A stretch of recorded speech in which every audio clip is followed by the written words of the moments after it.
जय माता दी, जय मां कामाख्या। देव राधा ट्रस्ट सत्यवाणी चैनल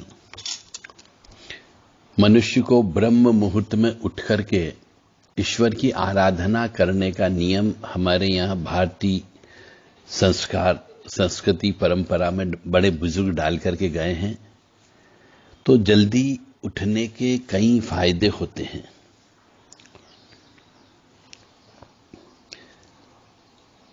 बीमारी, दुखी, रोग, परेशानी, क्लेश, अशांति, दुख और दरिद्रता, ये सब का नाश करती है जल्दी उठना। व्यक्ति की सफलता की कुंजी है ब्रह्म मुहूर्त में उठना। अब हम रहस्यमय ज्ञान की ओर चलते हैं।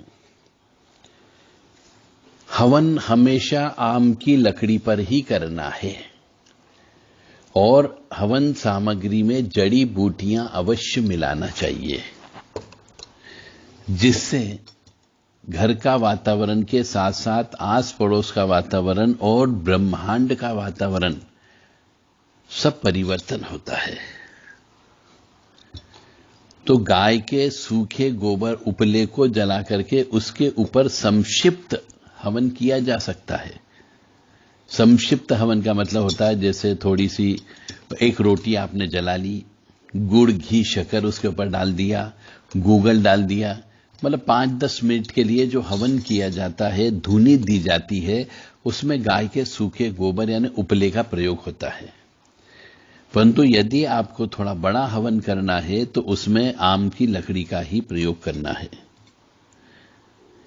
मतलब गाय के सूखे गोबर के ऊपर दी गई हविष्य सामग्री भी देवी देवता स्वीकार करते हैं। ऐसा नहीं कि आपने जो हवन किया वो बेकार हो जाएगा, उससे भी कृपा प्राप्त होती है, परंतु नियम ये कहता है कि आम की लकड़ी का ही प्रयोग करना चाहिए, जिससे कि कई प्रकार के जीवाणुओं का भी नाश होता है। बाकी आप और पवित्र पेड़ की लकड़ी भी इस काम में प्रयोग कर सकते हैं।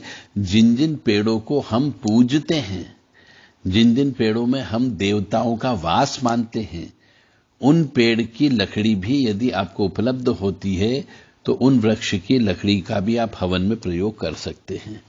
ऐसे तो हमारे बड़े बुजुर्ग ऋषि मुनि सभी पेड़ में किसी न किसी यक्षिणी का वास बता के गए हैं। चाहे वो जामुन का पेड़ हो, चाहे वो आम का पेड़ हो, चाहे वो आंवले का पेड़ हो, चाहे वो केले का पेड़ हो, पीपल का है, वट वृक्ष का है, उदुम्बर का है, नीम का पेड़ है, बबूल का पेड़ है, सब में कोई न कोई देवी देवता अवश्य बैठे हुए। तो यदि उस पेड़ की लकड़ी भी हम प्रयोग करते हैं, जिनको हम पूजते हैं, तो उनसे भी वातावरण शुद्ध होता है। परंतु आम की लकड़ी से सबसे ज्यादा शुद्ध होता है तो गाय के सूखे, प्रश्न यह है कि गाय के सूखे गोबर उपले के ऊपर किया गया हवन स्वीकार होता है या नहीं होता है। तो इसका यही जवाब है कि आपके द्वारा किया गया हवन स्वीकार होता है, गाय के उपले के ऊपर भी किया गया, परंतु आम की लकड़ी का भी प्रयोग करना चाहिए। और गाय के सूखे गोबर के उपले को अच्छे से जला लें, धुआं निकलना बंद हो जाए, तब उसके ऊपर आपको गुड़, काले तिल, घी, गूगल और पीली सरसों, लौंग, जावित्री, ये सब डाल करके पूरे घर में रोजाना दोनों समय पे, दिन और रात का मिलन के समय पे आपको धुनी देना चाहिए। ऐसा करने से घर के बैक्टीरिया का नाश होता है, घर में शुद्धता, स्वच्छता, पवित्रता बनी रहती है और नकारात्मक ऊर्जा का वास नहीं होता है। तो दूसरा प्रश्न यह है कि बहुत से मनुष्य, स्त्रियां विशेष तौर से पैरों में कड़े पहनती है और कुछ स्त्रियां पैरों में पायजेब पहनती है। तो ये स्त्रियों को कड़े और पायजेब क्यों पहनाए गए? ऐसे नियम ये है कि बोलता है, वास्तुशास्त्र कह लीजिए या हमारा शरीर का स्ट्रक्चर इस तरीके का है कि घुटनों से एड़ी तक का जो रहता है वो पोर्शन शनि देव का पोर्शन माना गया है और शनि देव के पोर्शन के नीचे चंद्रमा का भाव होता है, जिनको हम पंजे कहते हैं। पंजे से लेकर के हमारी उंगलियां, पैरों की उंगली से लेकर के जहां पर वो 2 टखनी निकली हुई होती है, वहां तक का भाग जो है चंद्रमा का भाग कहलाता है। तो चंद्रमा को प्रबल करने के लिए या तो कड़े पहनना चाहिए, चांदी के, सोने के पायल कभी नहीं पहनना चाहिए, और सोने की बिछिया भी नहीं पहनना चाहिए। यानी सोने को हमेशा उच्च स्तर का माना गया है, सूर्य का प्रतीक माना गया है, इसलिए उसको या तो गले में धारण किया जाता है, या कान में धारण किया जाता है, या नाक में धारण किया जाता है। और चांदी को जो है, चंद्रमा नीचे है, हमारे पैरों में चंद्रमा रहता है, इसीलिए चंद्रमा को प्रबल करने के लिए चांदी के कड़े पहने जाते हैं या चांदी की पायल पहनी जाती है, और उंगलियों में चांदी की बिछिया पहनाई जाती है। इन सब का संबंध सिर्फ चंद्रमा से है, ताकि स्त्री को इसलिए ज्यादा पहनाया जाता है कि उनका मन भटकता है, मन में स्थिरता नहीं रहती है, और उसका कार्य अच्छे से घर में लगा रहे, दिल दिमाग उसका लगा रहे, क्योंकि चंद्रमा मन का कारक होता है, और चंद्रमा जब प्रबल होगा तो उस स्त्री का मन अच्छा रहेगा, भटकेगा नहीं, मस्तिष्क की बीमारी नहीं होती है। इसीलिए स्त्रियों को, सभी स्त्रियों को पायल चांदी की अवश्य पहनना चाहिए, और विवाहित स्त्री है तो उसे बिछिया अवश्य पहनना चाहिए। परंतु आजकल की ये आधुनिक अंग्रेजी माध्यम से पढ़ी हुई स्त्रियां, लड़कियां, आजकल इन्होंने पायल पहनना बंद कर दी और बिछिया पहनना बंद कर दिया।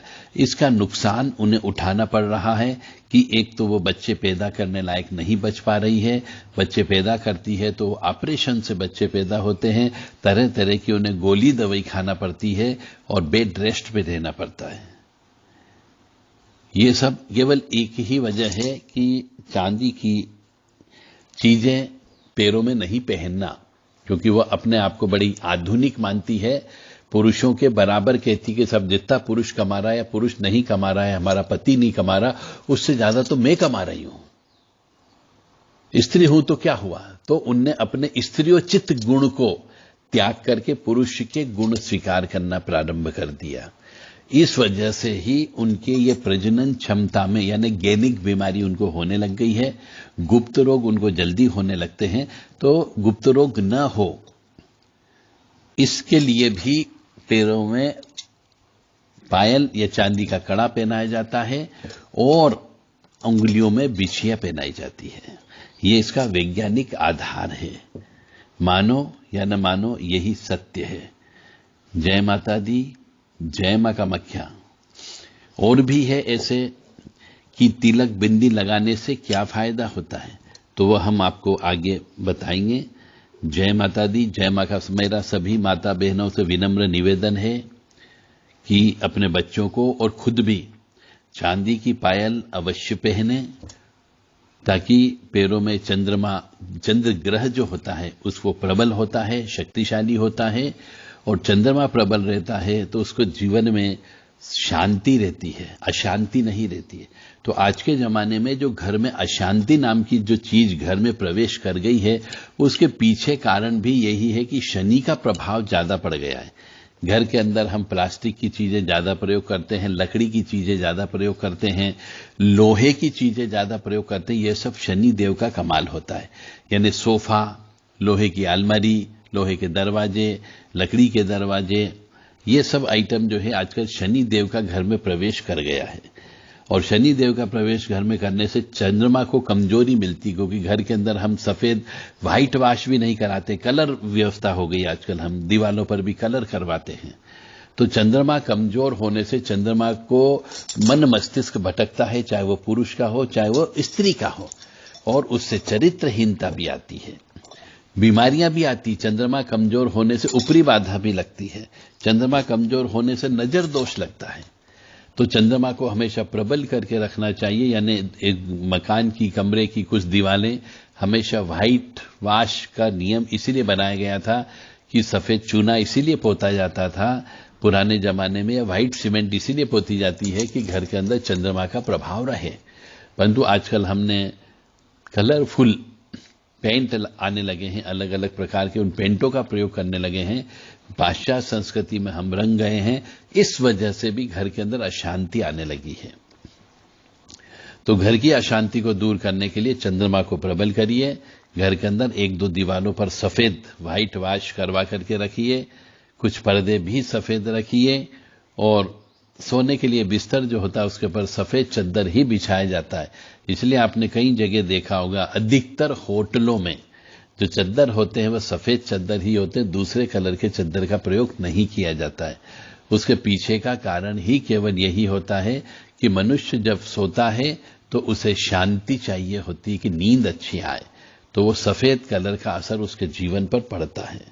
मनुष्य को सफेद कपड़े भी पहनना चाहिए, कभी भी दोनों एक जैसे काले कपड़े नहीं पहनना चाहिए, और दूध का प्रयोग जीवन में अवश्य करिए। और सबसे बड़ी बात है, महिलाओं को अपने जीवन में पायल अवश्य पहन करके रखना ही रखना चाहिए। विवाहित स्त्री है तो चांदी की बिछियां अवश्य पहन करके रखना चाहिए, इससे चंद्रमा प्रबल होता है। जय माता दी, जय मां कामाख्या।